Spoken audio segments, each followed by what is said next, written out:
back to another episode of the moGcast where Mr. Green and I are going to discuss what it's been like preaching during COVID-19.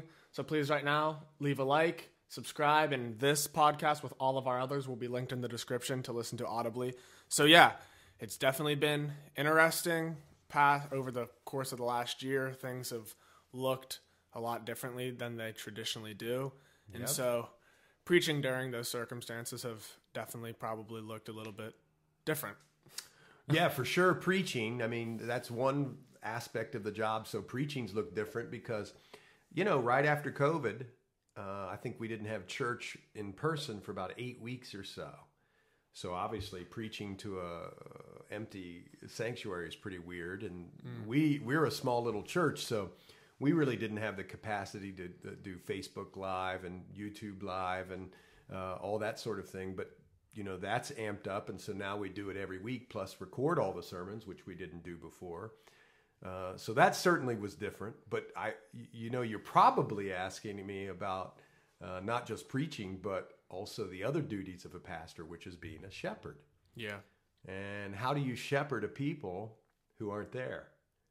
That's interesting. And so, for the first 8 weeks or so, it was really difficult. I mean, we tried to connect with people through social media, call them, we sent some letters so that they could feel included.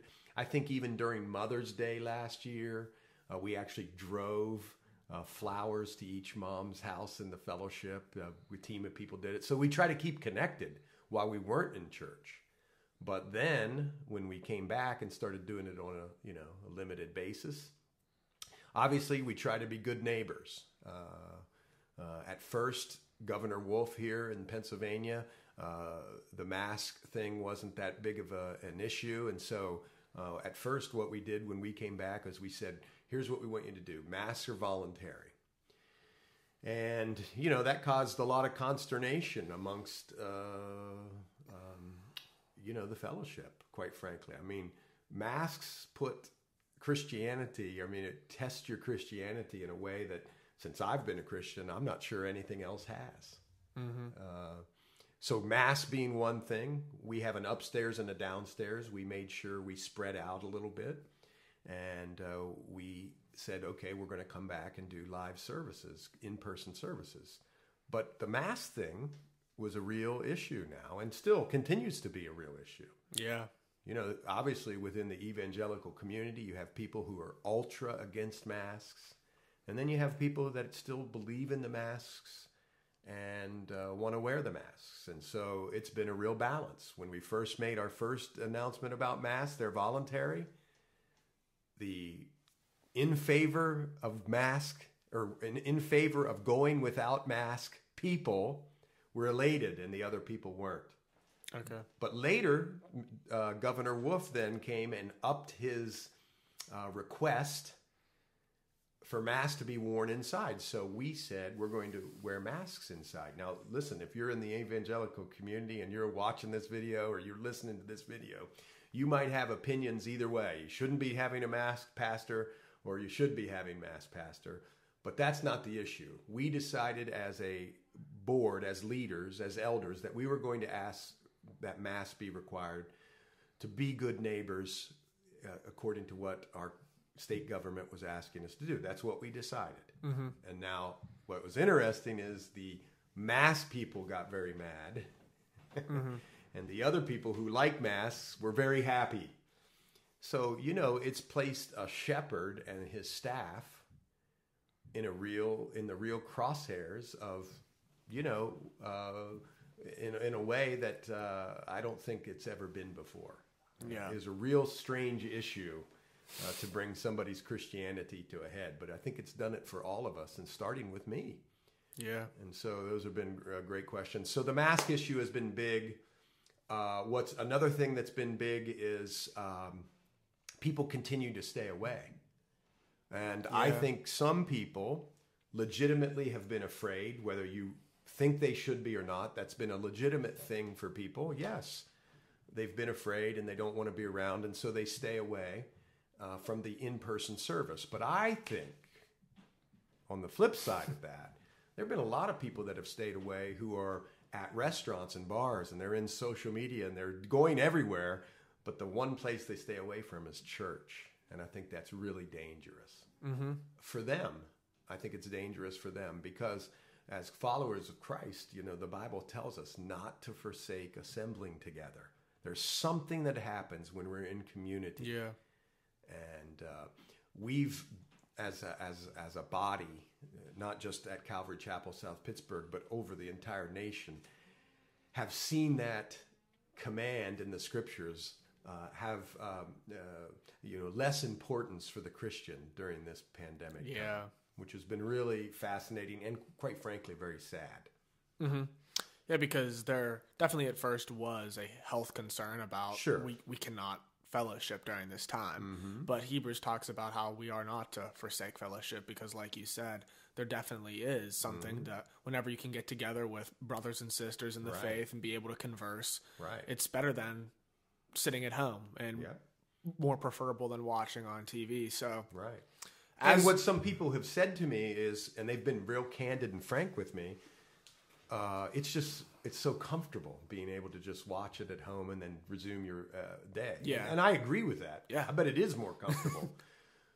But my goodness, for all that Christ has accomplished on our behalf and continues to accomplish and will accomplish, we can't go and worship him for 1.5 hours, one time a week. I mean, we shouldn't grow comfortable there, I think.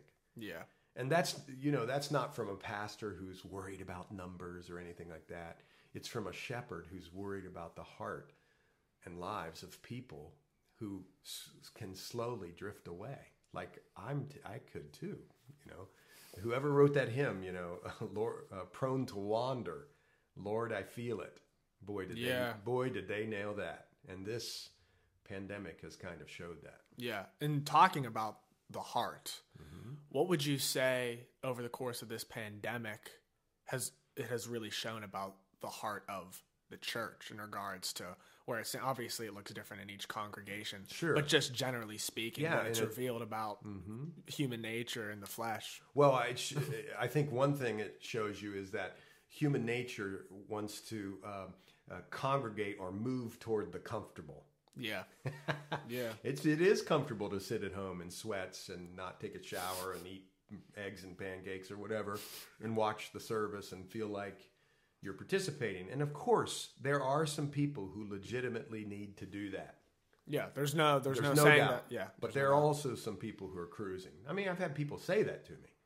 It's just gotten so comfortable. So I think that's one thing. It showed us that we will move toward what's comfortable. And Jesus doesn't call us to that. I mean, he says, daily pick up your cross, put it on your back, sacrificial living, my life for his. It's no longer my life. It's his life who lives in me. Yeah. And so one thing that the pandemic has done for Christians is it's given us an opportunity, in my opinion, to shine the light on the gospel like never before. And I fear some of us are missing that opportunity. Yeah, definitely.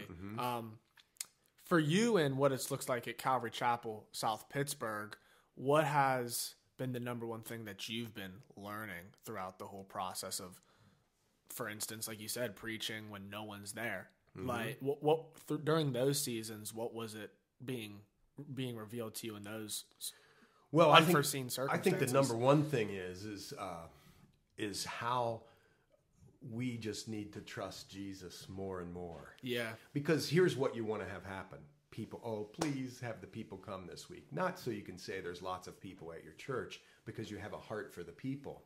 And then we really need to be depending upon the Lord to bring those who he wants to bring.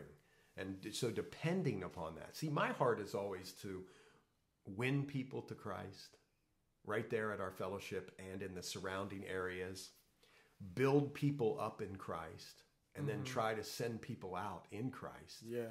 And some of those things have sort of been, from a human standpoint, been stunted, we think. But on the other hand, it's given us an amazing opportunity to be bold and loving and forgiving and living Christ's life out in a world that is increasingly at odds. I mean, come on, man.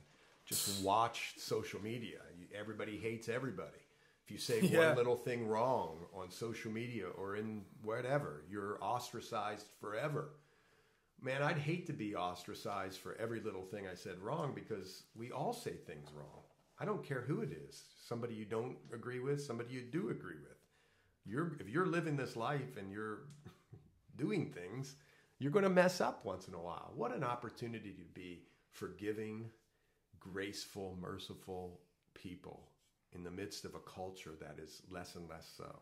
Mm-hmm. And so COVID's definitely shut a lot of doors, as well as opening certain doors, as you've talked about, in regards to it's been a time to be able to share that may be one that is totally different than other times, because normal life is what everyone's saying was just radically stopped. And as vaccinations and things are coming out now, like for instance, whenever we recorded a video, that was about a year ago, and that's when it had everything just started, and we were still figuring out what's even going on here.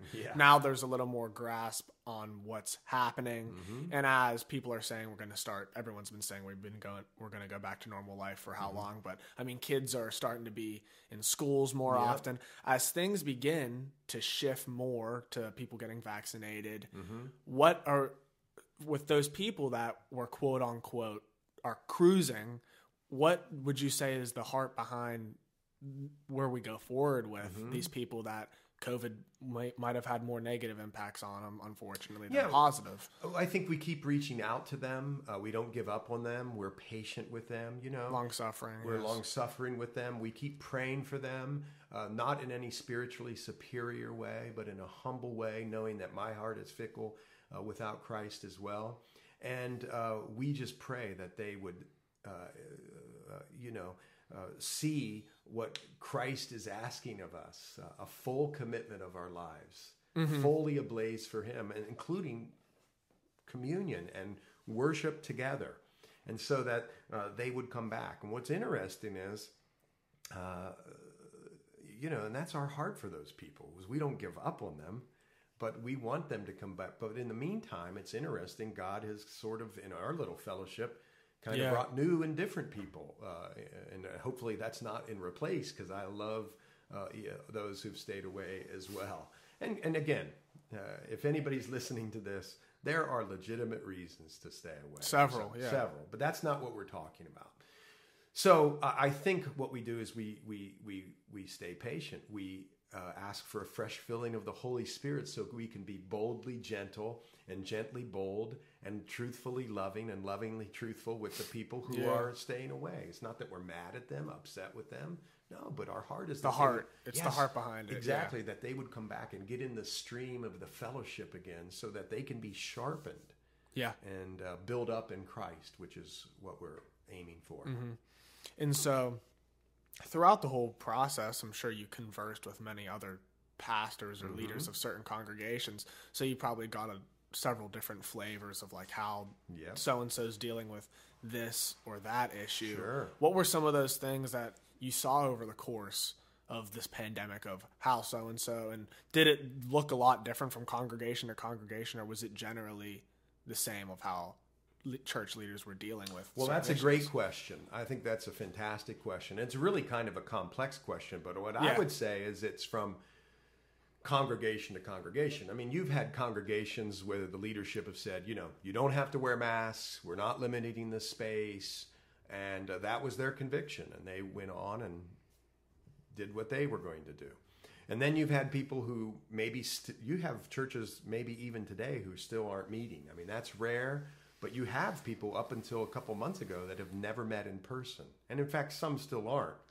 And then you have everybody in between. And I would think, we were out for about 8 weeks or so, which we didn't enjoy that much, but God used it through our online presence. And then we came back. But we did so with trying to be a good citizen under what the state was asking us to do. Now, when I say that, I know full well there are some people in the church who hate what I just said. And yet, I say things like this to people who hate it. Well, why do you adhere to electrical codes or fire suppression codes? The state asks you to do that for safety reasons. Correct? Correct. Yeah. So, here's my thing is that as I read the scriptures, and I'll just take you to a couple. Okay. You mind if I do? Yeah, let's do it. Let's do it. Well, even in Romans 14, receive one who is weak in the faith, but not to disputes over doubtful things. That's interesting. You say, well, who's weak in the faith? Is it the people who wear masks, or is it the people who don't wear masks and think COVID's a sham? And some people, well, I don't know. It's either one of those. Whoever you want to say is the weaker one. But if you feel like you're the stronger one, why aren't you bearing with the other one? Understand what I mean? Yeah. In fact, you go on to chapter 15 of Romans. Listen to this. We then who are strong ought to bear with the scruples of the weak and not to please ourselves. It's not what I hear from a lot of people in Christendom all the time. What about this one? Go to 1 Thessalonians. I know you're not flipping there, but look in 1 Thessalonians. Check this out. Okay. In 1 Thessalonians 5:14, I think this is an amazing scripture. Now we exhort you, brethren, warn those who are unruly, comfort the faint-hearted, uphold the weak, be patient with all. See, I don't see a lot of patience with people. I see people in the Christian community, if you do wear a mask, you're a person of no faith. If you don't wear a mask, you're a person who's reckless. Yeah. So I see people on both sides here who aren't being very patient with one another. And one side, each side would consider the other side as being weak. They're weak because they won't bend to somebody and they won't wear a mask. They're weak because they need a mask. Yeah. But here, what I see here is, in fact, Paul says, look at this.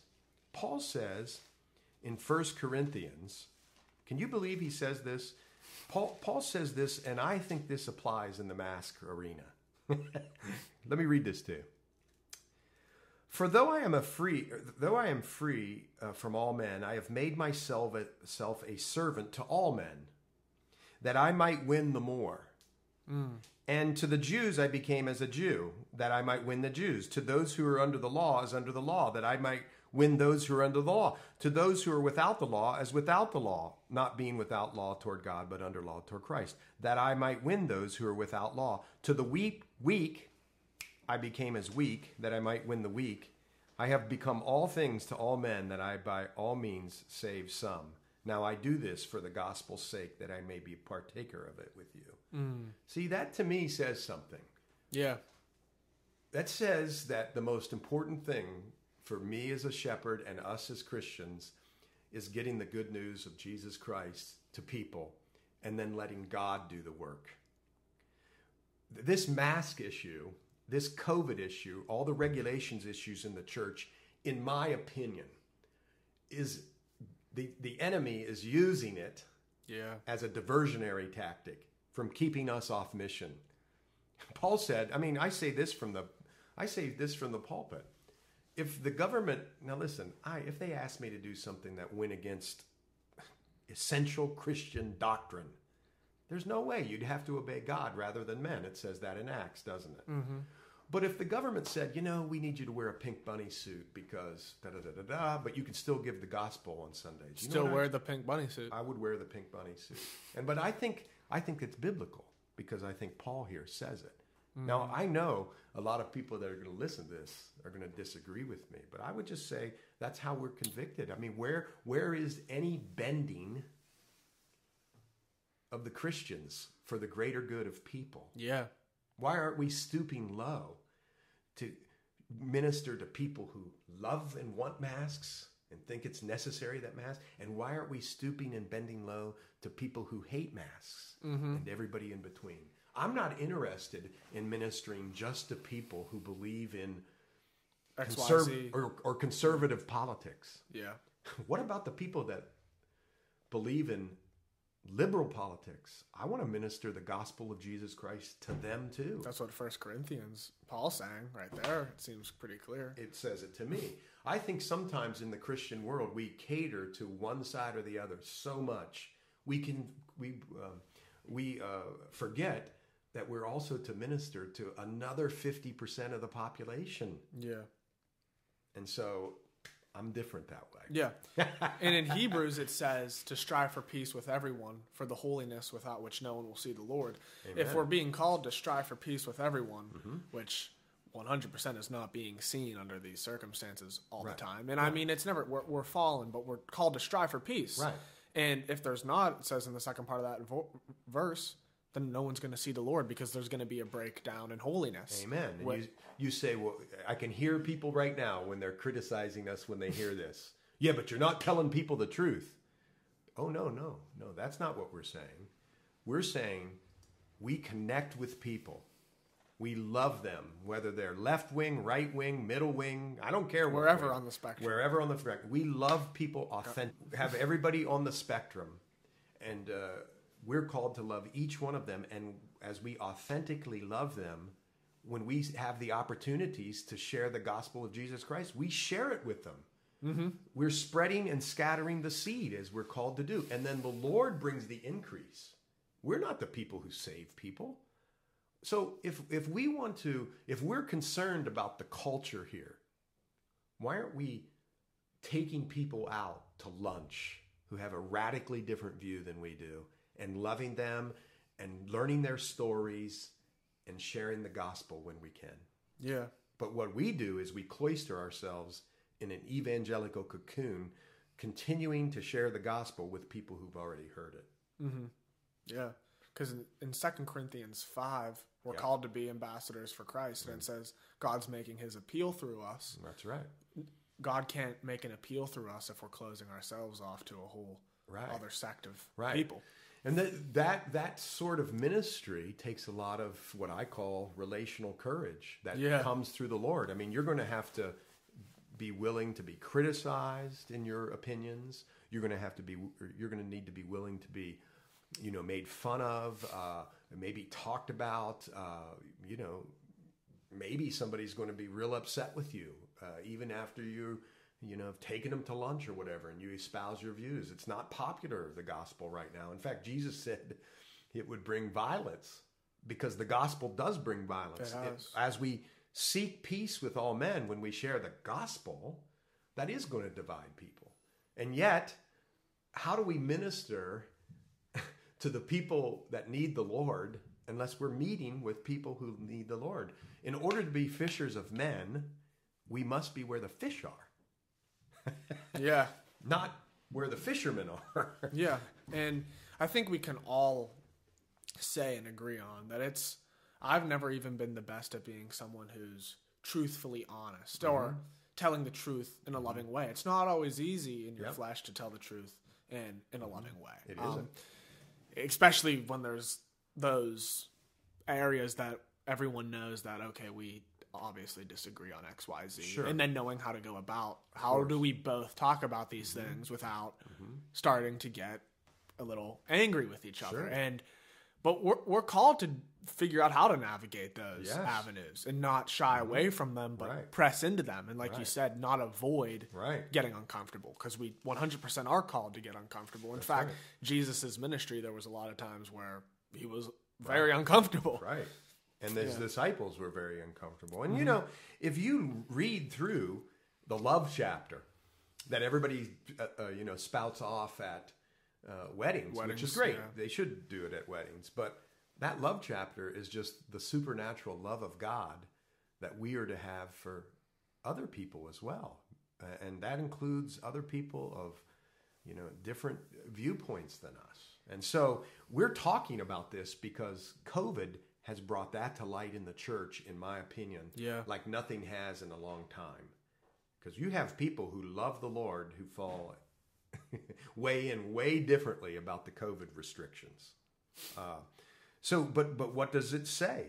It says that real love, supernatural God's love, suffers long with people. I don't see a lot of Christians suffering long with people. I see them booting them after one chance, kind of thing. Yeah. I don't see a lot of Christians being kind. I see a lot of people Christians being frustrated and mad and angry. How about this? Love doesn't parade itself or isn't puffed up. Check this out in Romans. I read it last night in our sermon. Check this out in Romans 12.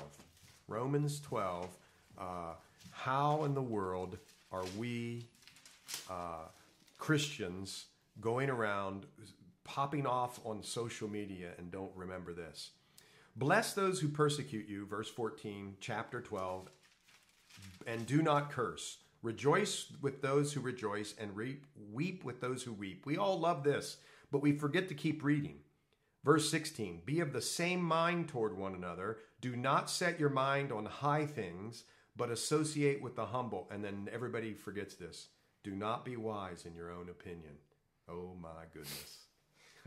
One thing I've seen during COVID is everybody's set sure that their opinion is the right opinion and no one else counts. Yeah. Now, haven't you seen that? Yeah. And I'd say it hasn't just been during COVID. Yep. In fact, it's way before that, but COVID really just gave a chance to bring those things to light. That's a great point.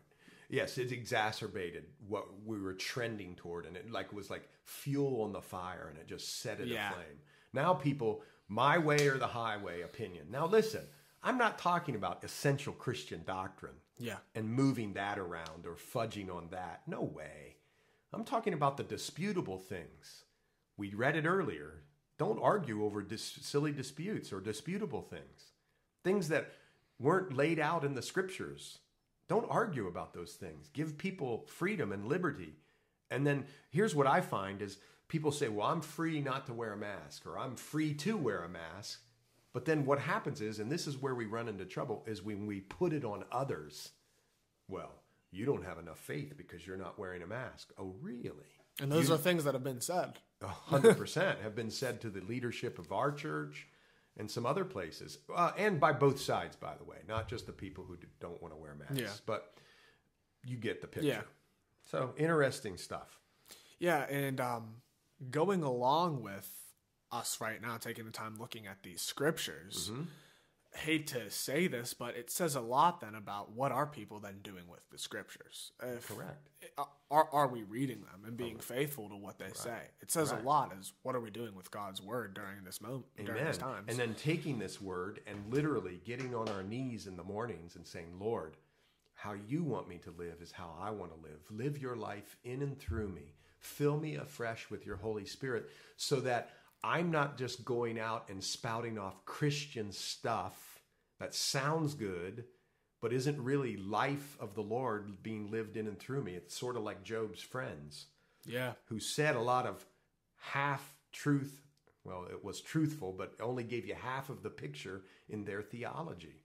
There aren't set stock answers to how to deal with COVID in the church.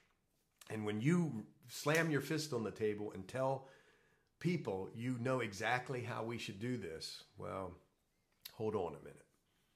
I don't see where it says, what do we do in a pandemic with a mask anywhere in the Bible? And I think that's on purpose. The Lord wants us to keep reaching out to him in these tough for the times. resources. Yeah, you got it. Because when there's no set answers, it really shows us then what are we going to do if there's not a set answer? Because our flesh 100% likes to just know step 1, step 2, step 3, get me to the end goal. Right. And this has presented us with there is no step 1, step 2, step 3. So how are we going to go about it? Well, we should look at the scriptures. And I think also some people have a proclivity to one side or the other. I love masks. I hate masks. So then they go through the scriptures until it supports their view. Get the point? Get the point, yeah. As opposed to, Lord, what do you have for me? How should I lead this fellowship in this way? Where should we bend? Where should we not bend? How should we react? Lord, let's not get too far ahead of you or too far behind you. I'm not looking down the street and saying, hey, church down the street, you should be following the COVID policies at our church the same way, doing the same thing we're doing. Because, within the rules and the law as we're called to do, live by it, maybe the Lord's put something different on that pastor's heart. Yeah. I don't know that. So it's been an interesting time. Yeah. And Jesus calls us to love God with all our heart, mind, soul, and strength, and to love our neighbors. And those things, just two simple things, but they're surely easier said than done. And I think too, which leads me to another great point, Ephesians says, redeem the time. Redeem the time. Now, what better time to redeem than time. this? I mean, the first, 4 or 5 months, I don't even remember. You're in total lockdown. You're staying at home.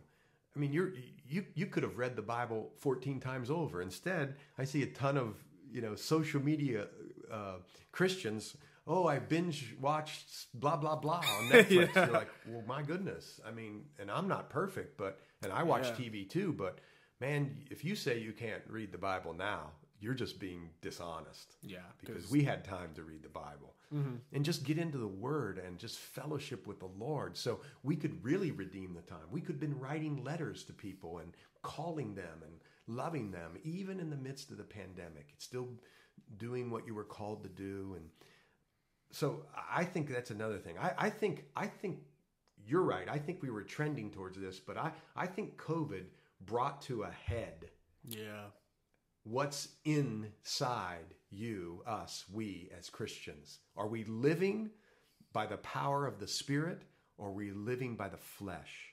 And I think that's brought that to the surface. Immediately, as soon as this thing started hitting. And you got it. There's no chemical equation exactly on how to go about XYZ. That's why we should just look straight to the scriptures. And that's right. That's what we should do during any circumstances. Right. And so, yeah, like we've been talking about in regards to the spectrum, we're not pointing towards one end or the other end and saying this side did this wrong or this side did this wrong, because everyone's at fault one way or the other, even ourselves. Yes, of course. And it's not easy by any means, like we were talking about earlier, saying, okay, I need to get on my knees every morning, and because it's not easy to strive for peace with the holiness without which no one will see the Lord, and not have disputes among men. Right. But how we respond to tribulation says a lot about what we think about the Lord. Amen. That's like a litmus test. Like, what's happening inside? What's your life like with the Lord? What's your Christ likeness? Are you moving towards the path of Christ likeness or sanctification? I mean, COVID just did it like that immediately. And, you can watch TV and the news all day long and just get so angry and upset about everything. Well, the Lord said in this world there will be tribulation. But to take heart because he's overcome the world. Exactly. Yeah. And that we know whenever this is, I believe quickly, but he's coming. He'll put everything right. But until that, don't you want to just be like Paul and just pour everything out like a drink offering? Just like, you love to play basketball. You know that time when you're in a hard game and at the end of the night, whether you won by one or lost by one or whatever, you know that you just laid it all out on the line. Of course, if you get beat, you're a little sad, but you know that you did your all. And you're laying on the court and you're sweaty and you're breathing hard and you're taking a drink. You know that you laid it out on the line. When COVID's over, when the Lord comes back, don't we want to be like that in the Lord? That whatever the Lord gave us as stewards, we poured it all out for him. Yeah. Well, I see a lot of us we're such caught up and mad and angry and complaining, and we're paralyzed by it so that we're not moving forward in our discipleship or our Christian walk. And so I think that's another thing that COVID has really done. Yeah, we're called to run the race and set aside every weight that's hindering us or holding us down. And talking about finishing well, King Solomon's life is a perfect example of that. Of how do we want to remember this time? Because this time will eventually pass. And how do we want it to be remembered? A time where we didn't redeem the time, or a time where we did? Exactly. So and you know what's interesting? The Lord, just over the pandemic time, I've been involved in a couple places where you pass out food. Okay. So we've been doing that for a long time here during the pandemic. I haven't heard one time at the food pass out places, whether somebody was a Republican or a Democrat, or whether somebody wanted to wear a mask or not. I mean, there are issues that are so elementary to hurting people that we're up here kind of on a level arguing about things, but below the surface, people are still needy and need it and need stuff. And so why get diverted by this when this is happening? You know what I'm saying? I get exactly what you're saying. Man, and just to be able to help and bless people, well, that's what we're called to do. So. Yeah, because there's the macro and the micro. And a lot of times we focus so much on the macro that the micro of just needs of whoever it may be in the fellowship are just totally looked upon whenever there's a perfect opportunity to minister there. Exactly. But we're more concerned about something that's going to actually lead us to butting heads with someone. Right. So anyway, I just pray that, for ourselves and for everyone. For everyone. It's not an easy time to navigate through. It is not an easy time. And I would say this, and I don't say this to, I don't say this to garner sympathy with the listening or watching audience, but I would say, talk to your pastor. Talk to them. I mean, but, a lot of times people will say, I need to talk to you. That means they got, they're about ready to, unload on you. Yeah. But I would also say, tell me about how hard this has been navigating something that no other church leaders maybe in the history, and now other people have gone through more serious things, killings, murders, that sort of thing, persecution. I'm not equating this with that. But this has been a real weird, difficult, challenging time for pastors and the church leadership. And before you, wherever you go, get upset and run and get mad, go talk to them in a civilized and loving, calm way and communicate. Because I bet you both sides will learn a little bit. I find that at all. As you know, I'm a lawyer. And, I feel like in my law practice too, as well as being a pastor, I feel like one thing that the Lord has shown me over all these years of doing it is that there's always two sides to every story. And in fact, even when I know I'm right, when I listen to the other side, they oftentimes make really good points that I'd never considered. And so I think we just I would suggest, if you're listening, go talk to your pastor. Ask him, not in an accusing way, but why is it that we did this? Why is it that we did that? And so I appreciate you and your staff navigating us through that. Now, I'm not getting Calvary Chapel, South Pittsburgh to come to me about that. But seriously, it's been a hard time. If you read the statistics, and I bet you do, you keep close to stuff like this.